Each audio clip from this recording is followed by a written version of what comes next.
तर राजकारणात जास्त टेन्शनमुळे केस पांढरे झाले असं रोहित पवार यांनी म्हटले। सुषमा अंधारे यांच्या प्रश्नावर रोहित पवारांची मिश्किल टिप्पणी।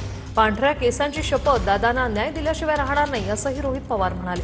लातूरमध्ये पार पडलेल्या अखिल भारतीय मराठी पत्रकार परिषदेच्या मुलाखत कार्यक्रमात अंधारेंनी रोहित पवारांची मुलाखत घेतली।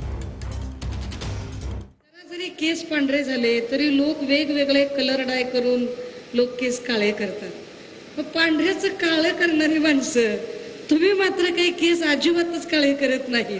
काय तुमचा ज्येष्ठ दिसण्याचा प्रयत्न आहे की काय नेमकं काय आहे? पण पांढरं म्हणजे अनुभव। गेल्या 7-8 वर्षामध्ये राजकारणामध्ये अशा गोष्टी झाल्यात आणि असा अनुभव मला मिळालेला आहे। बघा 2019ला आमदार झालो, पूर्वी प्लेगची साथ असायची तशी कोविडची साथ बघितली, सत्ता बघितली, विरोध बघितला, एक मोठा पक्ष फुटताना बघितला, तो फुटला की फुटला, आमचा पक्ष फुटला, परिवार फुटला, परिवारामध्ये पहिल्यांदाच खासदारकी एकामेकाच्या विरोधात होताना बघितली। अजित दादा त्यांचा दुर्दैवी ऍक्सिडेंट सुद्धा बघितला।